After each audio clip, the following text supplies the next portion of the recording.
Le second livre des Chroniques, chapitre 30.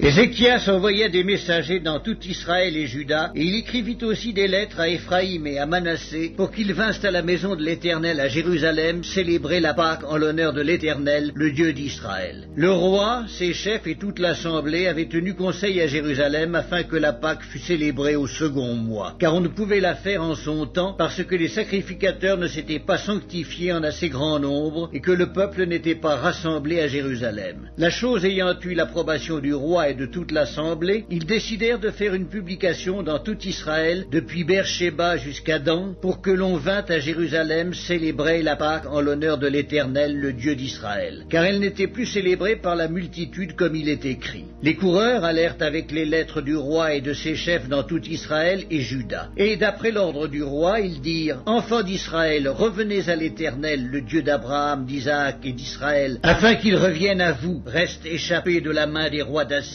Ne soyez pas comme vos pères et comme vos frères, qui ont péché contre l'Éternel, le Dieu de leur père, et qui l'a livré à la désolation, comme vous le voyez. Ne raidissez donc pas votre cou comme vos pères. Donnez la main à l'Éternel, venez à son sanctuaire, qu'il a sanctifié pour toujours, et servez l'Éternel votre Dieu, pour que sa colère ardente se détourne de vous. Si vous revenez à l'Éternel, vos frères et vos fils trouveront miséricorde auprès de ceux qui les ont emmenés captifs, et ils reviendront dans ce pays. Car l'Éternel votre Dieu est compatissant et miséricordieux, et il ne détournera pas sa face de vous si vous revenez à lui. Les coureurs allèrent ainsi de ville en ville dans le pays d'Éphraïm et de Manassé, et jusqu'à Zabulon. Mais on se riait et l'on se moquait d'eux. Cependant, quelques hommes d'Azer, de Manassé et de Zabulon s'humilièrent et vinrent à Jérusalem. Dans Juda aussi, la main de Dieu se déploya pour leur donner un même cœur et leur faire exécuter l'ordre du roi et des chefs selon la parole de l'Éternel. Un peuple nombreux se réunit à Jérusalem pour célébrer la fête des pains sans levain au second mois. Ce fut une immense assemblée. Ils se levèrent et ils firent disparaître les autels sur lesquels on sacrifiait dans Jérusalem et tous ceux sur lesquels on offrait des parfums, et ils les jetèrent dans le torrent de Cédron. Ils immolèrent ensuite la Pâque le 14e jour du second mois. Les sacrificateurs et les Lévites, saisis de confusion, s'étaient sanctifiés et ils offrirent des holocaustes dans la maison de l'Éternel. Ils occupaient leur place ordinaire conformément à la loi de Moïse, homme de Dieu, et les sacrificateurs répandaient le sang qu'ils recevaient de la main des Lévites. Comme il y avait dans l'assemblée beaucoup de gens qui ne s'étaient pas sanctifiés, les Lévites se chargèrent d'immoler les victimes de la Pâque pour tous ceux qui n'étaient pas purs, afin de les consacrer à l'Éternel. Car une grande partie du peuple, beaucoup de ceux d'Éphraïm, de Manassé, d'Issachar et de Zabulon, ne s'étaient pas purifiés, et ils mangèrent la Pâque sans se conformer à ce qui est écrit. Mais Ézéchias pria pour eux en disant: Veuille l'Éternel qui est bon pardonner à tous ceux qui ont appliqué leur cœur à chercher Dieu, l'Éternel, le Dieu de leur père, quoiqu'ils n'aient pas pratiqué la sainte purification. L'Éternel exauça Ézéchias, et il pardonna au peuple. Ainsi les enfants d'Israël qui se trouvèrent à Jérusalem célébrèrent la fête des pains sans levain pendant 7 jours avec une grande joie. Et chaque jour, les Lévites et les sacrificateurs louaient l'Éternel avec les instruments qui retentissaient en son honneur. Ézéchias parla au cœur de tous les Lévites qui montraient une grande intelligence pour le service de l'Éternel. Ils mangèrent les victimes pendant 7 jours, offrant des sacrifices d'action de grâce et louant l'Éternel, le Dieu de leur père. Toute l'assemblée fut d'avis de célébrer 7 autres jours. Et ils célébrèrent joyeusement ces 7 jours, car Ézéchias, roi de Juda, avait donné à l'assemblée 1000 taureaux et 7000 brebis, et les chefs lui donnèrent 1000 taureaux et 10 000 brebis, et des sacrificateurs en grand nombre s'étaient sanctifiés. Toute l'assemblée de Juda et les sacrificateurs et les Lévites et tout le peuple venu d'Israël et les étrangers venus du pays d'Israël ou établis en Juda se livrèrent à la joie. Il y eut à Jérusalem de grandes réjouissances, et depuis le temps de Salomon, fils de David, roi d'Israël, rien de semblable n'avait eu lieu dans Jérusalem. Les sacrificateurs et les Lévites se levèrent et bénirent le peuple,